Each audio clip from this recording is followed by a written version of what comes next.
Thank you for letting us put this on camera, because our goal is to kind of make sure that every other veteran out there understands that if they hit a wall, we can probably help find ways to make that happen.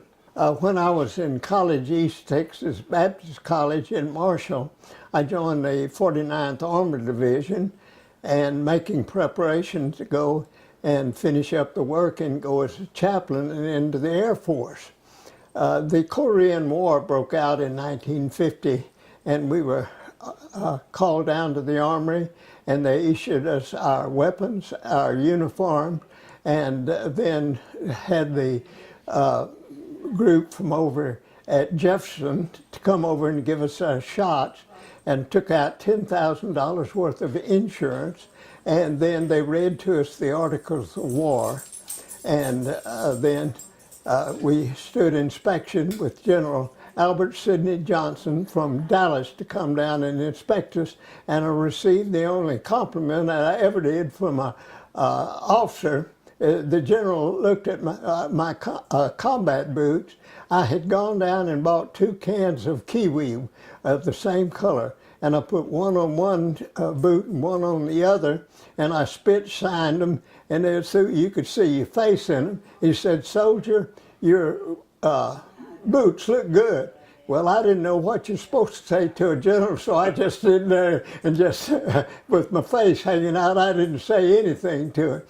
But that was my first there. We thought we were going, and they gave us the general orders to remember them, and I, even to this day, that's been almost 60 years ago,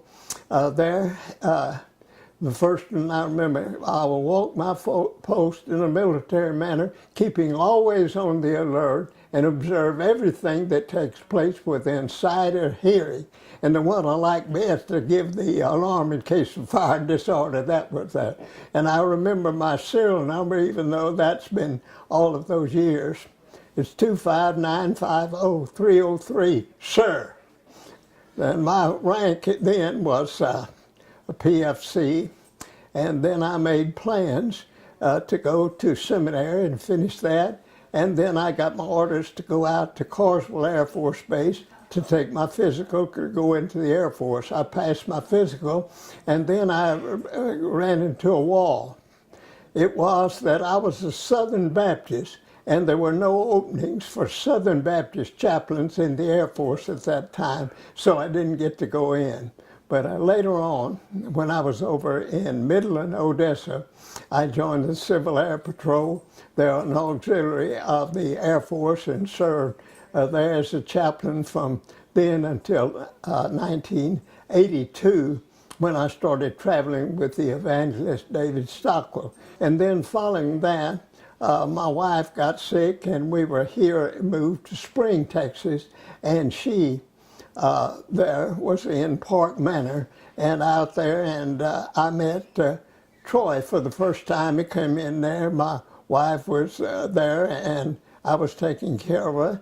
And he asked me, said, "Well, are you in the military?" I said, "Well, I was in the 49th Armored Division," but I said, "It won't do you any good because I've already checked twice, and they told me that all my records were burned in the fire that took place in St. Louis, so there's no copy of my records."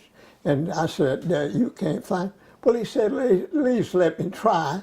So I asked him if he could. So about 3 years ago, he began to check and look, and I think he ran into the same wall that I did when I was over at Port Arthur. I was there for about 39 years and twice tried to get my records. And then he came back and he said, "Let me try another word. Were you in the Texas National Guard and all that direction, and then into the Army National Guard?" I said, "Yes, I was in both of those, and that's where my discharge said." And he said, "Let me try." And then today, he's bringing me the news and telling me what he's found, and that's about as far as I could go, and thank him for doing something nobody else could do. So thank you, Troy. When the Army tells you that it is impossible, you might as well just give up and quit. So I did. But I would like for other veterans to find out today that if they run into a wall, there are those individuals that know how to look up and to check and to find ways and means of getting the records for them. So he brings me my records. First time that I'll see them since in 1950. Well, I'm happy to say, L.A., that after all these years and hitting a number of brick walls and a number of no's, we were actually able to get your records. Well, thank you. And I'm looking at them for the first time, and they're here. And yes. Well, thank you. You did something that somebody else told me that it couldn't be done, but thank you. My wife is care 24 hours a day, and right now I'm paying a lady to come in because I got so weak and so tired of staying up and trying to help her get in and out of bed. She can't get up and go. I have to take her to the doctor. I have to take her here, help her to get, and when I don't have help here, I have to do it all by myself. So I need all the help I could get along that way. Well, thank you, and you went out of your way. No one would do all of this just to help someone, but you saw my wife out there in the hospital and saw our need, and you offered to help, and I'm certainly glad that you did. Thank you for taking your time and being a help to us.